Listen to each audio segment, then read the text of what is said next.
In this video, I'm going to be going over the basics of GitHub, how to get started with it, what it is, how to install GitHub Desktop, how to make your first repository, how to commit changes, how to make new branches, and a lot of other stuff. So before I get started, I just want to let you know that I did try to make this video as short as possible with a lot of information. So make sure you watch all of it and actually listen to it. And of course, like this video, subscribe, comment down below if you have any questions or if you have anything you'd like to say. But now, let's get started. Now, before I go over how to install GitHub Desktop and how to use it, I'm going to go over what it is and how to actually create an account. So what GitHub does is it allows developers to create, store, manage, and share our code with other people, and it's really secure. So let's say you had a very big project that you wanted to save and then open it on another device. So let's just say you have your own personal website with a lot of code in there, and then you wanted to open that on another device. Then this is where GitHub comes in. You can make a repository where you put your code there. And then if you update your website on another device, you connect it to GitHub. And then what it does is it also updates it on the other device. So when you have a repository on multiple devices and you update it, it's also going to update the code on the other devices, which is really useful and it's really secure. And then you can share it with others, which is pretty much what I just went over. But let's go ahead and press sign up. And here you're gonna have to go through all of this, enter your email and so on. So it's gonna be very simple steps. And after you're done with that, you're going to see something like this. So currently I already have a lot of repositories we can see over here because of the YouTube channel here and so on. So let's just take a look at one of them. So I have my to-do list project right here. So let's go ahead and press on that. Here we're going to see all of the files. So we have the public folder, source, all the other ones. If we press on source, we're going to see the app.js. So over here, we can see the components here with the to-do and then the to-do list. So we can see all the code's going to be in here. And if we go back to the code here, we can press on code and we're going to have a lot of different options. So we're going to be able to open it with GitHub Desktop. We can also download it as a zip file, or we can use our console to actually just clone the GitHub repository. And I've done that before, so I'm just going to show you how that works. I'm going to copy this to my clipboard. Let's go to our desktop here. Let's go ahead and open the terminal. I'm going to go here, and you should already have Git installed, but if you don't, then it's not going to work. But you're going to want to write git clone, and then if I paste this in here and press on enter, it's going to start cloning the repository. There it is. I just found the repository. And so we can see that we're going to have all the same files from GitHub, but if this doesn't work, then you're going to want to go ahead and actually download Git. So you can write git install. And then there it is. So it's going to be the first link. And then you're just going to want to download Git here, which is also going to be really useful because you can also update, create repositories, initialize them using your terminal, or you can also use the GitHub Desktop application, which is what we're going to download right now. So let's go ahead and open a new window, search up GitHub Desktop. I'm going to go to installation, download GitHub Desktop. And so here's going to be where we download it. So press on download. And now that it's downloaded, let's go ahead and open it. And so there it is. It's going to start installing and then going to open it. So there it is once it's done. And now we can see that I'm already logged in because I've already had it. But in the current repositories, I have all of my previous repositories. And we can see that this is going to be my URL vault from my Chrome extensions videos. So I made a few small changes here, which we can see over here. But let's actually go ahead and make a new repository so that we can update it and see what that would look like. So I'm going to actually just go in here, go to home. We first need some code, which I'm going to use from one of my previous projects here. So let's use the to-do list again, which I deleted, but we can go here. And instead of pressing open with GitHub Desktop, I'm going to actually just download it because what it's going to do is it's going to connect it straight away to this repository, which we don't want because we want to create a new repository. So I'm just going to download it with zip. You can also clone it, doesn't matter. I'm just showing different ways to do that. And so there's going to be the folder.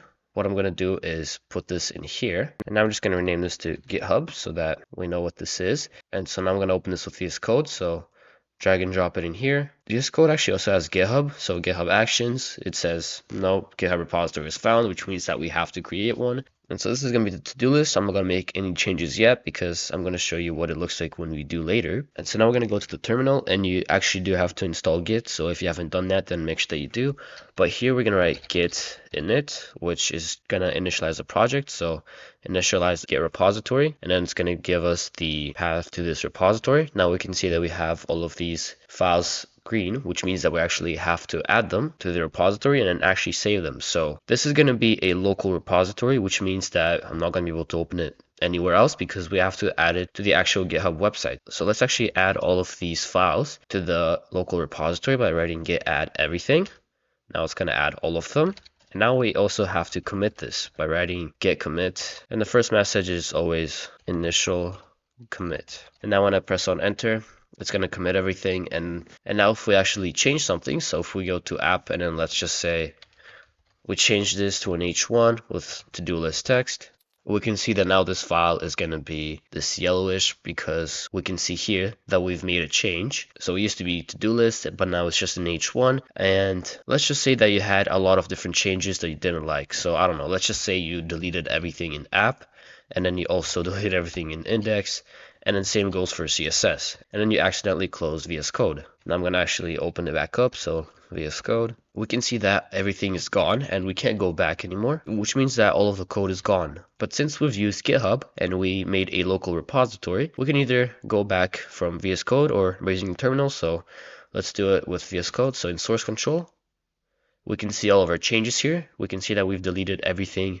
let's just say by accident. What you can do is press on this discard all changes, press on discard all 3 files, and now we can see that all the files go back to what they were. So this is one helpful thing. If you actually delete something or if you made a change and you have a lot of different GitHub commits, you're going to be able to go to a certain commit. So let's say when you make the project first, so as soon as you made your React app, you can make a GitHub commit, which would be the initial commit. Then you add a nav bar, let's say, and then you added a home page, and then something wrong happened in the home page and you can't figure out what the error is or something. You can go back to the commit where you only had the nav bar instead of restarting your whole project, and so on. But before I actually publish this branch, I'm going to go and do one more change just so that you can see something. So in here, I'm going to remove some space. I'm going to add some spacing in here. Let's actually go ahead and just as an example, I'm going to also return an H1 above that. So there it is. We have our H1 with to-do list. And now we can see that we have our change, which I'm going to actually add. So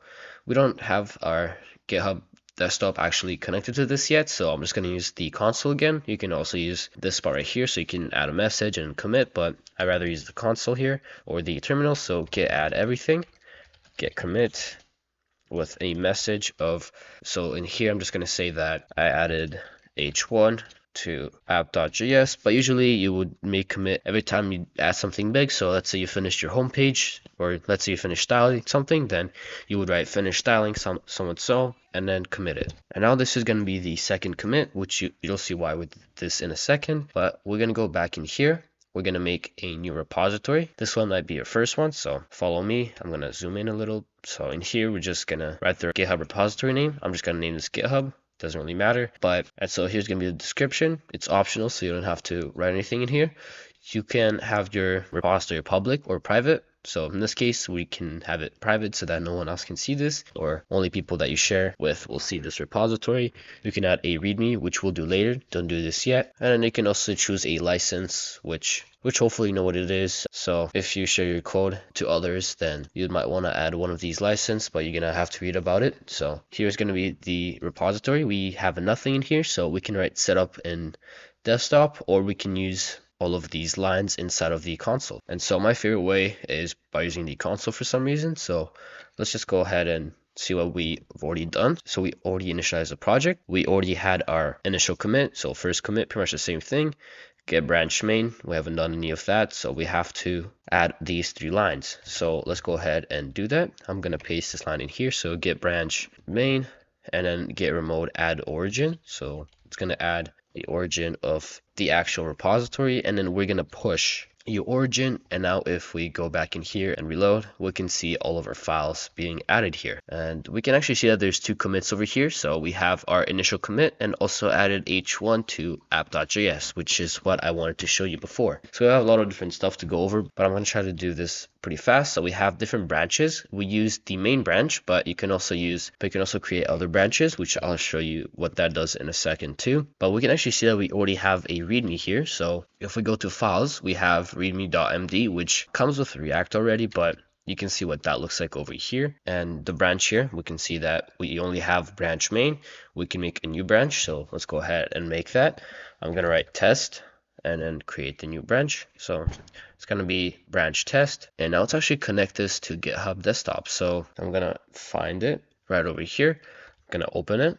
So there is GitHub Desktop. And after finishing editing the video, I realized that I forgot to talk about push and pull. And I thought this was the perfect time to talk about it. So when we push our changes, it pushes them into the repository on the GitHub website. But when you pull any changes, you're actually receiving changes that have been made by, let's say, another person. So if you're sharing a GitHub repository with another person, and they push a change, you can then pull the changes that they made into your own device, which is how you can collaborate with other people by using GitHub.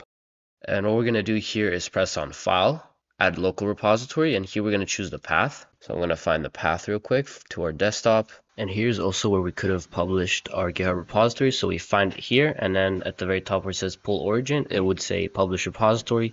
And then that's how you can also publish the repository without using the terminal, but by using GitHub Desktop. And so this repository is actually not local anymore, but we can still do that. So I'm going to try to find this. So there it is, GitHub. I'm going to press on add repository, and there it is. So we're going to have both of our changes here. And if we go ahead and make another change, let's actually use the other branch. So we create a new branch, which is not here yet for some reason, but we can go ahead and make that branch again. So test, create a branch. We can say we can publish this branch, which we can do later, but let's actually use main again. And let's say that in the main branch right here, we remove the H1 just as an example. And then let's just say we can see that the changes here, we've removed the H1. But now if we go to test, we can see that we have leave my changes on main or bring my changes to test. So different branches are pretty much just going to be different versions of the website. So every person that's working on your website could have a different version, and then you can merge all of those versions together. So let's just say leave my changes on main, press on switch branch, and now we can see that this H1 is here. And then here we can just do something random. So we can add an HR. I'm just going to create a paragraph with lorem. Doesn't really matter. I'm just adding random stuff. But here, now we can see that we've added all of these changes. But if we go back to main, I'm going to leave my changes on this branch, so test, switch branches, and now it's going to go back to here. So we can see that we still have the H1, but if we go to stash changes, we can restore those changes, and now it's going to be gone. But we can also, if we go to this branch back here, I'm going to switch. We can publish this branch first of all. And then if we restore these changes, we can actually commit them. So let's just say content added. And so this is how you can also commit instead of using the terminal. So content added to, let's just say app.js. So same thing, so commit. And then we can also push this now, which is going to push it to the actual website.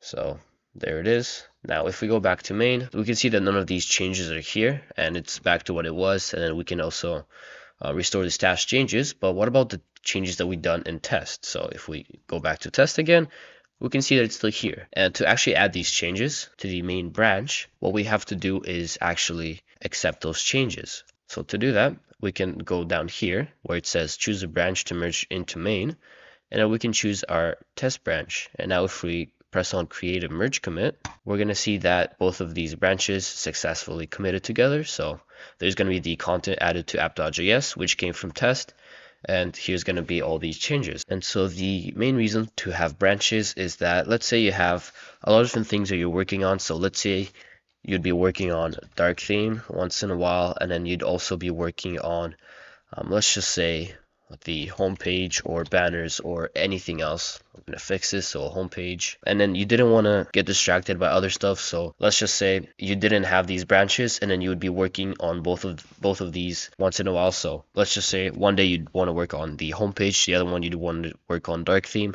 But since they're both together, and let's say you're working on the homepage, you're gonna start seeing the unfinished code from your dark theme is gonna be distracting you from your actual main goal, which was homepage, because it's gonna be unfinished. You're gonna have some elements that are still white instead of dark, and then it's just gonna be distracting, which is where the branches come in handy. So it also helps you work on one thing at a time, because if you have an error on, let's just say, only dark theme, you're not gonna have this error on homepage, because if you wrote your code only on one branch, it's not going to go over to the other branch unless you actually merge them. So it's a very useful feature that you're honestly just going to fall in love with after you use it for a while. But this is really the main point of branches. But now we can actually just publish all of these branches, which is going to add the homepage and dark theme branch to the website here. So if I reload now, we're going to see homepage and then test. And if we go back to code here, we can see that we have these notifications now, so we can compare pull requests and other stuff here. I'm going to go back here. Here's going to be our 2 commits. So this is going to be from the main branch. We're going to have a few commits from the test branch, and then we can also view all the other branches, which we don't really have many of, so that part doesn't matter. But you can also add files in here, so you can create a new file or upload files, which is pretty useful. You can also fork a repository, which is just going to make a copy of someone's repository, and it's going to become yours, but it's just going to be a copy of someone else's, and then you could change it if you're not allowed to change someone else's repository or so on. And for in this video, I want to go over how we can clone a repository from here and then actually undo a commit, because I forgot to go over that, so I have to record this again. So to clone a repository from GitHub desktop, we're going to want to go to File, clone repository, and then here you're going to find it. So here I'm going to find the GitHub repository that we have, and then I'm going to clone it in my desktop. So I'm going to select the desktop GitHub and then clone it in here. Now it's going to start cloning it. It shouldn't take too long. So there it is. And now we can see that it opened the GitHub repository here now. So if we go to history, what we can do is if we wanted to go to the initial commit, just like we were talking about, you can right click on the initial commit and then we can press on revert changes in commit. So I'm going to open the folder real quick. So there it is. If we go to app.js, we can see the H1. But if we go back to here, what we can do is press on revert changes in commit, and now we can see all of these files here. And if we write something like initial commit 2.0 or something, this is just an example, but if we press on commit again, we can see that if you choose to commit, you'll be committing the following so and so. But let's just press on yes, push origin, and now if we go back to here, we can see that all of the files are gone because we didn't actually have them. So if we wanted to undo that, we can press on revert changes and commit, and now we're going to have all the files back in here, and then we can push this again and everything is going to be back. And again, I'm trying to make these videos as short as possible because not everyone likes to watch long videos with a lot of unnecessary information. So make sure you just play around with GitHub desktop, with the terminal, and then the actual website so that you actually get to know how to use it. Make dummy repositories and play around, but this is pretty much just going to be the very basics of GitHub. And if you want me to make another video on that, then make sure that you comment down below. But this is where I'm going to end this video, so I really hope that you enjoyed it, and if you did, then make sure to leave a like, subscribe to this channel so that you don't miss upcoming videos. Comment down below if you have any questions, or again, if you want to see another video on GitHub, and hopefully see you in the next video.